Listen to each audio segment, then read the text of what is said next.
Okay, it's been a little while since I've had an opportunity to do one of these videos. A little bit more time has passed since the last video and this one than I would have liked, but there's just been a lot of stuff going on. But I stumbled across this article, and it happens to be in the Fix of all places. It's titled "The God of Our Understanding," and I'll post a link, of course, in the comments section after I'm done with this. But it's interesting to me that it's another attack on people who say AA is a cult, and it's another kind of an attack on people who say AA doesn't work. So I'll just jump right into it. But this guy writes, "I'm new to the Fix, but I've seen this dogma floating around in one comment after another. Some write articles about it and others hide behind it. Some are really militant about it." I've had that word described towards people like me before. "The worst of those carrying this dogma attack and attack until the person who disagrees is bludgeoned into submission." I kind of find that rich that he would use the words bludgeoned into submission to describe people who are anti-AA, considering the fact that AA itself uses those very words about people who are having drinking problems, that they have to be beaten into a state of reasonableness, or that they have to be bludgeoned into submission before they can accept the program. You know, that they have to hit a rock bottom before, and what is that one statement? They have to become as willing as only the dying can be before they can, actually get AA. And then, of course, if you relapse again, or if you fall off the wagon, or if you just don't make it, then it's all your fault. It's not the fault of AA. But anyway, the dogma is this, he writes, that there is one true way to recovery. That's interesting. AA says that. However, it's not presented as such. This is too easy to refute. This seems too much like rhetoric from Bible thumpers of years past. No, instead it's presented in this way. AA is trash. It cannot be helpful. It's a cult. It's filled with lies. Well, the fact that AA is trash is actually not an opinion piece. It's actually provable given their abysmal failure rates, and it cannot be helpful.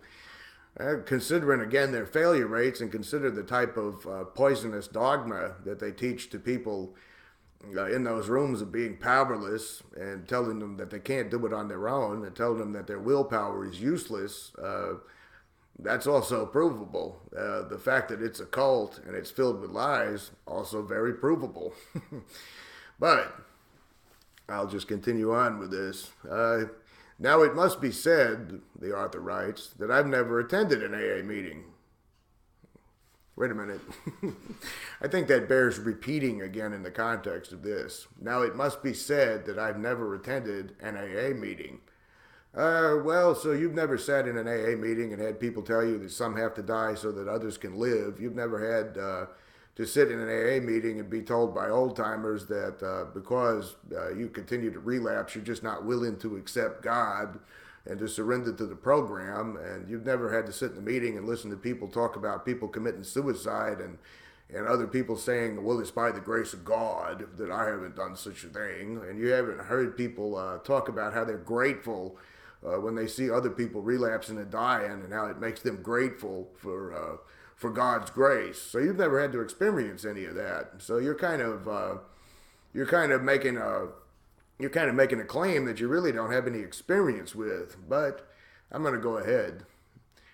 And he writes, but to demand that everyone submit to the fact that it's not a valid approach is to fall into the trap of those in AA who say that their way is the only way. I've never demanded everybody submit to my approach. I've never demanded that someone be bludgeoned into submission if they don't agree with me. I've never had people court-ordered to watch this channel. I've never had people court-ordered to be told that AA doesn't work. I've never demanded that anyone who goes to AA must quit right now or they're going to die. I don't believe I've done, in the words of Bill Wilson himself, who said, if you don't conform to our way of life, you'll die, and obedience is key and all that other stuff. I don't think I've ever said that, and I don't think I've ever said there's one valid way to quit drinking. I will add, though, that in all the years I was in AA, I never heard of smart recovery. I never heard about the actual success rates of moderation management. I never heard of rational recovery. I never heard of harm reduction. I never heard about the Sinclair method. I never heard about naltrexone. I never heard about the benefits of medication, which or medically assisted treatment. Never heard any of that. I was told time and time again, continually over and over again, that AA was the only way, and that if you left AA, you were out there and you were going to sicken and die. I don't think anybody who's critical of AA or who's critical of the unethical practices that go on in AA has ever insisted that there's only one way, or insisted. I've never used the legal system to force people into listening to what I have to say, unlike AA, which is in our court system and the multi-billion-dollar treatment industry, which profits off of telling people total fabrications about addiction and giving them bad science, and doesn't even give them an opportunity to select alternate or viable options, doesn't even inform them about it. And let's see, I'll continue. The literature of AA is used in my recovery group as approved literature. Well, why does literature have to be approved? That was another thing that used to bother me about AA, is it was always approved literature, which, you know what approved literature usually means? It means stuff that just backs up their own dogma and opinion. And then the writer goes on to add, and guess what? It works. I heard that time and time again in all my years of AA and in the cult. It works. They always kind of gloss over the fact that it only works if you want it to work. They'll say it works if you work it, while simultaneously saying what you want and what you think and what you believe and what you feel is totally invalid. In other words, you have to empty out your head and let them run it for you, and then it works if you want that to happen.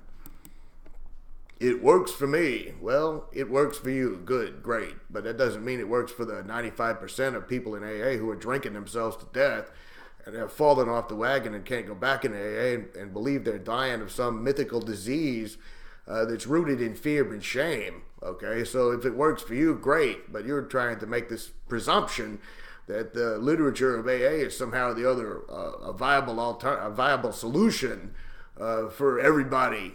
I mean, what do you say to the people who have done all the steps and who have gone to all the meetings and had all the sponsors and did all the service work, and they're still actively in their addiction, and they're still killing themselves with booze? Are you going to tell them that it's probably their fault because they're not willing to listen or hear the message? And this is where it gets really good. AA is agnostic regarding your higher power. AA is agnostic regarding your higher power. It's so agnostic that your higher power can just be the group itself. Okay. AA is agnostic about how you choose your higher power. Okay. Let's see. Let me grab a couple of excerpts here. It says right here, I got these myself. Unless each AA member follows to the best of his ability our suggested 12 steps of recovery, he almost certainly signs his own death warrant. We must obey certain principles or we die. And that's from Bill W. himself. How about that? How about this part that says, for if an alcoholic failed to perfect and enlarge his spiritual life through work and self-sacrifice of others, and what they mean by work and self-sacrifice of others is going to meetings and recruiting more members to their cult religion, he could not survive the certain trials and low spots ahead. If he did not work, he would surely drink again, and if he drank, he would die. Then faith would be dead. With us, it's just like that. That sounds like they're really open-minded about your, spiritual approaches. And how about this one?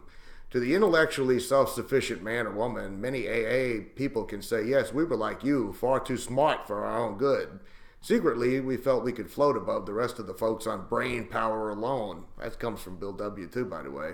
Doesn't sound like they're actually saying that you're free to be whoever you want or free to think whatever you want. Sounds more like they're saying that you have to accept what they're telling you, otherwise you're going to die, but you're free to accept what they're telling you. Or how about this from the 12 and 12, where it says, no matter how far we have progressed, our natural desires will always be found, and they oppose the grace of God. How did they know that our natural desires oppose the grace of God? I mean, who exactly came up with that conclusion? Bill W.? It's really rich talking about Bill W. talking about people's natural desires warping themselves, considering how he lived and the things he did. And that's a whole nother video, even right there. How about this right here? Alcoholics especially should be able to see that instinct run wild in themselves is the underlying cause of their destructive drinking. This perverse soul sickness is disgusting to look upon. And that comes from Bill W. again. Doesn't sound like they're very agnostic about what you believe. But I really find it funny that they talk about you can choose the group as a higher power. I mean, obviously this guy's never been in AA, so he wouldn't know about all the predators who prey on the helpless, who exploit their sponsees, who steal from their sponsees, who take advantage of people in vulnerable places. I mean, I really want that to be my higher power. But exactly how is a group going to be my higher power? I mean, what is it I'm going to believe in about this group, that they're never going to drink again? Considering the fact that 90% of the groups are mainly court-ordered people and people forced there by their insurance companies through treatment, and the fact that you've just got a few old-timers standing up there dictating everything to everybody else, what is it I'm supposed to have faith in with that group? Anyway, the article continues. This is as close as the literature gets to promoting God. Oh, is it really? You mean that part in the We Agnostic chapter where he says God is everything or it's nothing? He either is or he isn't. What's our choice going to be? And yes, the idea of God and the name of God are imbued, but simply substitute the term God for higher power, and God can be a physical group of folks or a way of living. The fact that this is a blasphemous idea to many Christians is proof that AA's idea of God is as far from dogma as you can get. Well, that's kind of a contradiction. You know, I'm not a Christian myself, but I do find it funny that he's perfectly okay with the fact that it's offensive to Christians. In other words, I guess if you're a Christian and you go to AA and you don't accept what they're talking about, and it's blasphemous to a Christian to hear this, then that just proves right away that AA is perfectly fine and it has no dogma whatsoever, except for the fact that it threatens you with death if you leave. It tells you exactly how to pray. It tells you what to pray for. It tells you how to think. It tells you that you must surrender your will and all of that. But there's no dogma in AA. But the idea that it could be blasphemous to a religious person, be they a Christian or whatever they are, is proof that AA is somehow superior. And let me reiterate here, how about the people in AA that'll say, you know, church is for people who are afraid of hell, and AA is for people who have been there, or, you know, I tried church and it didn't work. Only AA saved my life. You know, the God of my understanding. The God of your understanding, my ass. It's the God that you're told to understand through the dictates of AA. But I do find it funny that they never have a problem offending people of various faiths, and they never have a problem being smug and condescending to people of various faiths.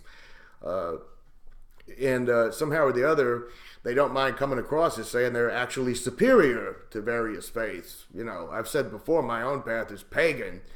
And the path I travel, it doesn't say that you're supposed to lean on whatever you want to call it to take care of you for the rest of your life. It stresses personal responsibility. It stresses strength and willpower. It stresses, and it's pretty much a have your own journey. Ask 5 different people on my path the same 5 questions, and you'll get 5 very different answers.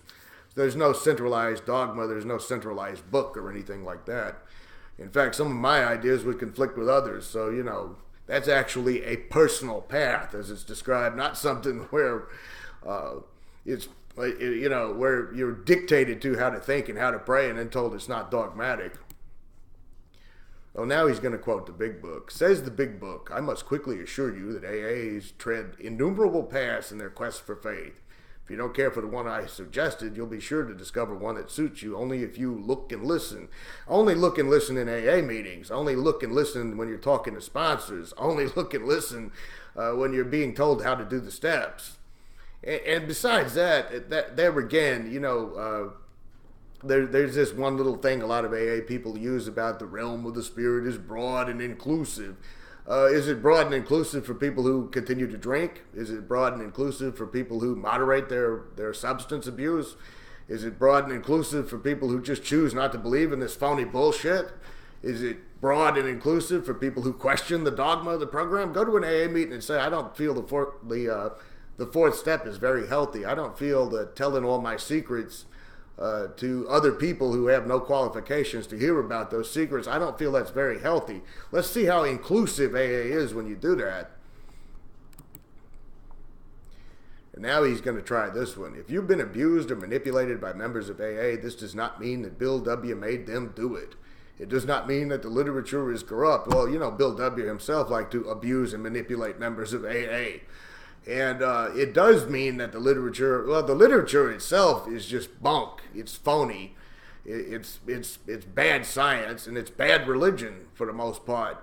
But is the literature corrupt? Well, you've actually kind of contradicted yourself again, because you said that the AA literature works. You said that the AA literature actually truly works, is what you stated. People in AA constantly talk about how they've had spiritual awakenings and how their character defects have been removed and how this has happened for them and that has happened for them and God has done this for them and God has done that for them. And then they continue to do very, very, what I would call unethical and what I would call downright disgusting, vile things to people. So that would actually prove that the literature doesn't work, and it would actually prove that those steps don't do that.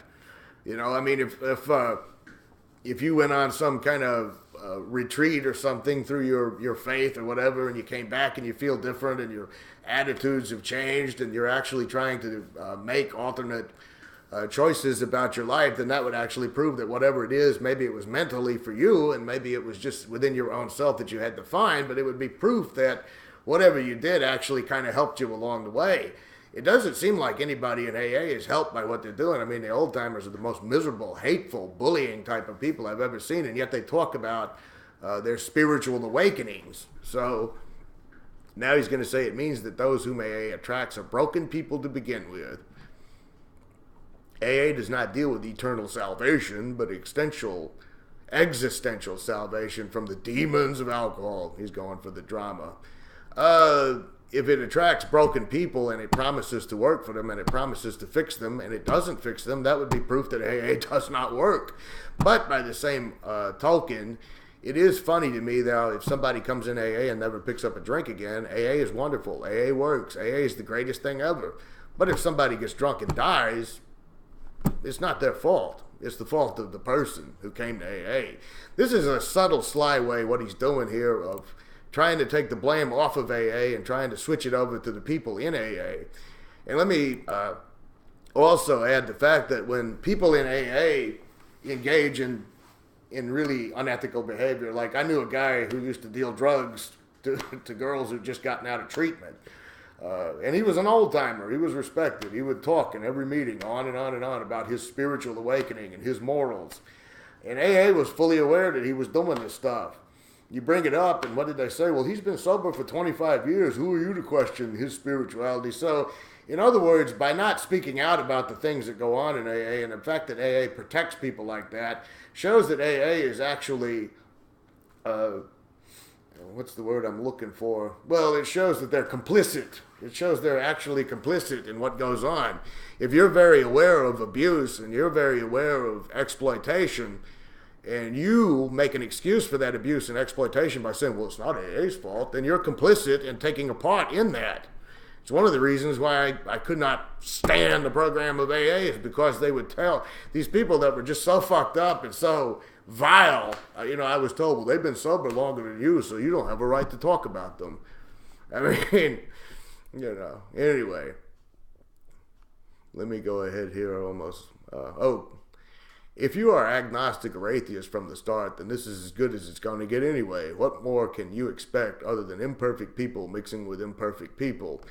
There again, here we go with more excuse making. So in other words, if you're an atheist and you don't, and I'm not, or if you're an agnostic, and I think everybody doubts, if bad things are happening in AA, well, what do you expect? You don't even believe in God. You should just accept this shit and roll over. I mean, did he really just write such a condescending pile of shit as that last sentence? And let's continue. My father did some very bad things to me. He also happened to claim to be a Christian, and he did truly believe. But he was so broken and polluted with psychological toxins, he was able to do what he did while shoving religion down my throat. Well, that's the story of lots and lots of people.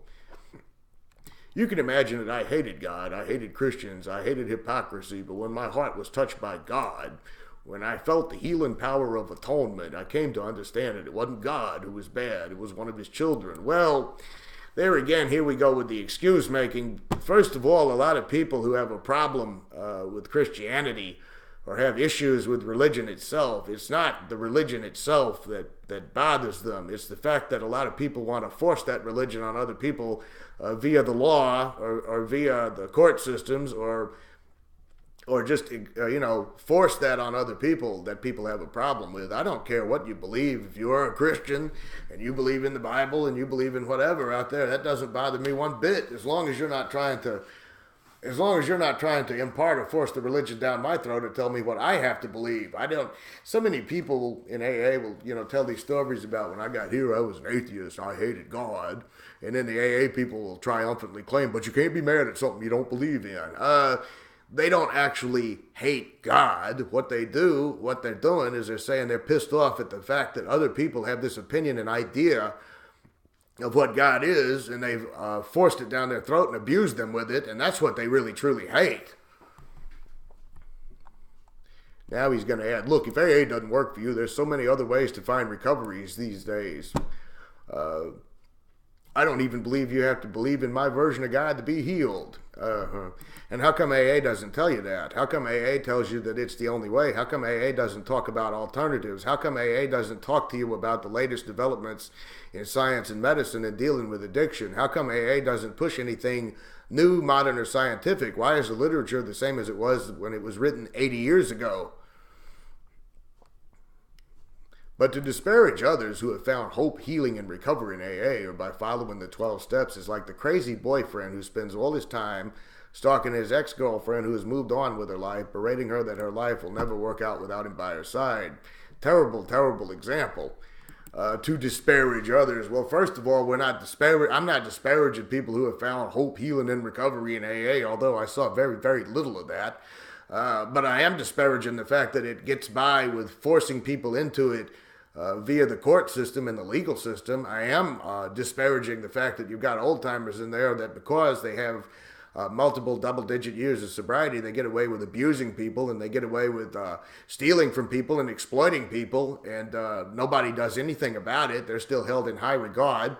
I have a major problem with any organization that blames the victim, that tells you you have to look at your part in it if you were robbed or raped or beaten or abused as a child. I have a major problem with any organization that tells you that you can never think for yourself, that you can never be free, that you can never hope for anything better in life. And, if you're going to talk about all this hope and healing and recovery that's found in AA, you also have to talk about the bad things that happen in AA. Why does AA get a free pass for everything that goes on in it? Addiction is bigger than our understanding of it, he writes. Well, AA doesn't tell you that. AA tells you they know exactly why you drank, that you're immoral, that you have the 7 deadly sins, that you're filled with resentment and selfishness and fear. And this is why we are being destroyed right all over the world. Fortunately, recovery is also bigger than our understanding of it. No, it's not bigger than our understanding of it. What's going on right now is the AA recovery program has gotten itself into every type of arm of both the treatment center industry, the legal system, and the halfway houses, and everything else, to the point it's formed a type of monopoly. So all the alternatives that are available for people aren't even told to people, and very little of the alternatives are available to people. Besides, if you're truly an addict who seeks recovery, how do you have time to work on your own recovery, engage wholeheartedly in life, and still find time to argue about what is working for others? There's another sly tactic that he's using there, and it's a little bit underhanded. I'm not arguing about what works for others, and I'm not working on my recovery. I don't drink anymore. Simple as that. That's how you work on your recovery. You just don't drink, in my case, or whatever it is you want to do. If some people can moderate, some people can't. I can't moderate. I just choose not to drink. Engage wholeheartedly in life. I live a pretty eventful life. I mean, pretty full. and still find time to argue about what's working for others. I'm not arguing about what's working for others. I'm pointing out the fact that it doesn't work for others. We are not gods, he's going to write. Don't you just love it how they use that sly, subtle, the AA literature does it too. We're not saints. It's almost a condescending way of saying, I pass all the responsibility for my actions off to everybody else. I'm going to sit here and talk about how other people are dogmatic and militant because they don't like AA, and I'm going to judge them and say that they're going out of their way to bash and beat and bludgeon people into submission who don't agree with them. But then I'm going to say, we're not perfect, none of us. You just got through giving AA a free pass by saying AA is full of imperfect people. Well, guess what? The people that don't like AA are imperfect, so you got to give them a pass too. We do not know most things, yet you've written an entire article claiming to know things. So please do yourself and everyone else a favor. Extend grace, respect, and even curiosity for other ways of healing. There we go with the condescension again. Do yourself and everyone a favor. What you really mean is do you a favor. How about I'm doing somebody a favor by pointing out to them that what's going on in those rooms and what they're experiencing is not their fault and that they have viable alternatives to get out of those rooms. And if not, I will try my best to extend grace to you. That's how the article ends. I will extend grace to you. That's like the people that so often will... I've had AA people do that to me before. They'll say, I'm praying for you. And they always say it in this condescending, I'm so much better than you are. And I'm so much smarter than you are. And I'm so much greater than you are. And I'm praying for you. Just more lunacy and more nonsense. But anyway, hopefully I won't take as long in between videos the next time. But I'm at 26 minutes on this one. And I think I pretty much said all I can say on the topic. So until next time.